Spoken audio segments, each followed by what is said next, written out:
Maybe you're not anxious. Maybe you're exhausted in a way anxiety happens to wear. That confusion catches a lot of people because burnout and anxiety can look strangely similar from the inside. You feel tense, drained, mentally overloaded, emotionally off, and suddenly normal life starts feeling harder than it should. You can't focus properly. Rest doesn't help the way you hoped. Small things hit bigger than they used to. And after a while, you stop asking what's happening and start asking what's wrong with you. Am I anxious? Am I burned out? Am I both? That confusion matters because burnout and anxiety can feed each other, but they are not the same thing. The clearest way to say it is this: anxiety usually feels like your system is bracing for danger. Burnout feels more like your system is running out of fuel. Real life is messier than that, of course. But if you start there, a lot begins to make sense. When anxiety is driving things, there's usually some sense of threat in the background. Sometimes it's obvious, sometimes it isn't. But your body behaves as if something needs your attention right now. Your mind keeps scanning, anticipating, replaying, preparing. Even when you sit still, part of you is still leaning forward. Burnout feels different.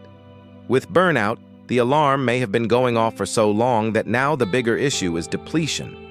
You don't just feel tense, you feel used up. Things that once took effort now feel absurdly expensive. Motivation drops, patience gets thinner, even simple decisions start feeling heavier than they should. That's why people get confused, because when you're burned out, you can still look anxious, you can still overthink, lose sleep, and feel on edge. But the emotional texture underneath it is different. Anxiety says something bad might happen. Burnout says, I genuinely don't have much left. Can those coexist? Absolutely. That's part of what makes this so hard to spot. A lot of people live in both states at once. They spend months running on pressure, responsibility, inner tension, and overthinking. At first, it looks like anxiety. Then, after long enough, the system starts flattening out. What used to feel like sharp fear starts mixing with heaviness, numbness, resentment, and brain fog. That's often where burnout enters the picture.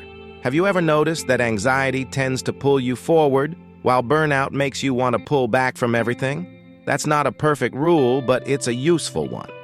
When anxiety is high, the mind chases certainty. It keeps trying to solve, predict, avoid, or control. Burnout feels more like the system has stopped believing the effort is worth the cost. You still care, maybe deeply, but the energy to keep showing up in the same way starts disappearing. That's why burnout can feel scary in a different way. With anxiety, people often fear what might happen. With burnout, people start fearing who they're becoming. Why am I so flat? Why am I so detached? Why does everything take so much effort now? Those questions hit hard, especially if you're used to being capable. And this is where a lot of people misread themselves. If you're anxious by nature, you may look at burnout and think, I just need to manage stress better. If you're hardworking by nature, you may look at anxiety and think, I just need to push through.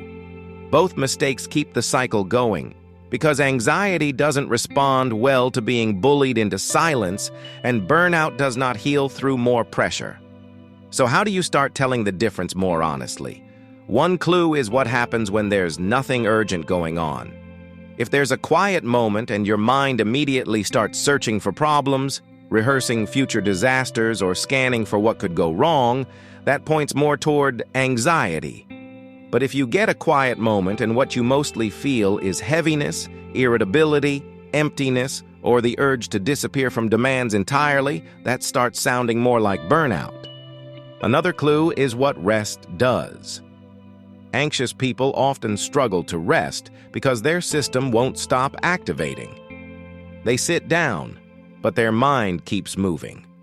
Burned out people may finally get time to rest and discover that rest doesn't feel restorative anymore. It's not just that they can't switch off, it's that even off feels depleted. That difference matters. Anxiety can stop you from landing. Burnout can make landing feel pointless because the tank is already so low, and then there's effort. When anxiety is high, you may still be doing a lot, because doing feels safer than not doing. Burnout changes the emotional cost of effort. It starts making ordinary functioning feel like something you have to drag yourself through. That's why people say, I can still do it, but I can't keep doing it like this. That sentence often tells you more than a symptom list ever could, because burnout is not just being tired. It's when the way you've been carrying life starts becoming unsustainable, and your body, mind, or mood begins to tell the truth about that cost. The tricky part is that many high-functioning people don't notice the transition clearly.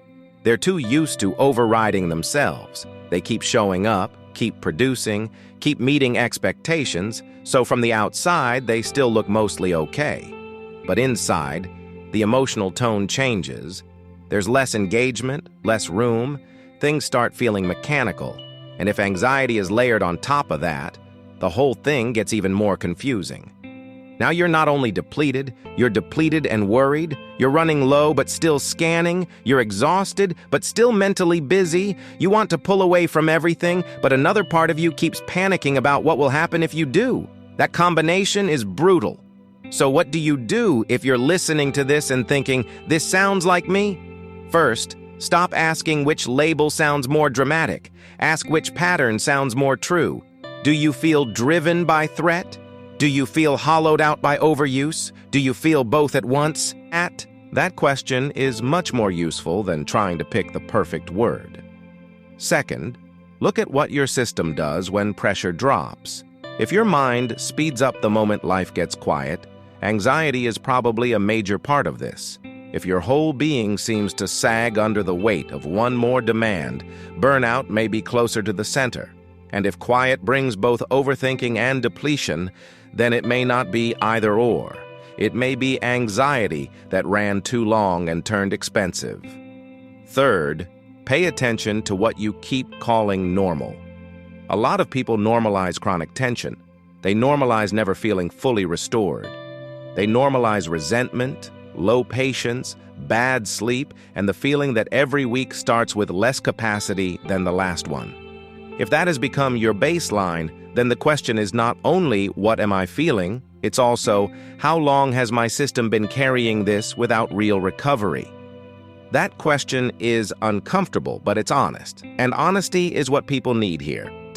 Because if burnout is part of the picture, the answer is not more discipline. And if anxiety is part of the picture, the answer is not pretending you can outwork your nervous system. What helps is a more accurate response. If anxiety is leading, the task is usually to reduce threat, uncertainty chasing, and the habits that keep your system in constant anticipation. If burnout is leading, the task is usually to reduce load, friction, and the quiet forms of self-abandonment that have made life too expensive to keep carrying in the same way. That's why the first practical move is not fix everything. It's to stop lying to yourself about the cost. If your days are draining you harder than they used to, say that. If rest isn't restoring you, say that. If your mind is constantly braced, say that. If you feel detached from things you used to care about, say that too. Clarity is not weakness. It's where useful change begins.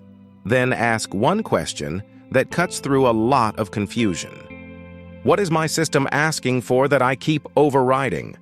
If the answer is certainty, soothing, safety, less stimulation, or less inner pressure, anxiety may be louder than you realized. If the answer is space, relief, fewer demands, less performance, or real recovery, burnout may be telling the bigger truth. The point is not to diagnose yourself like a machine. It's to stop flattening every kind of distress into one vague label and then responding badly to all of it. Because when you confuse burnout with anxiety, you may keep trying to calm a system that actually needs relief. And when you confuse anxiety with burnout, you may keep trying to rest a system that is still full of unresolved threat. So if you take one thing from this, let it be this. Anxiety usually asks, what if something goes wrong? Burnout asks, How much longer can I keep doing this? And if you've been hearing both voices, your life may be trying to tell you something important. Not that you're failing, not that you're weak, just that the way you've been carrying everything may no longer be sustainable. And once you stop blaming yourself and start reading the pattern more honestly, you can finally respond in a way that fits what's actually happening.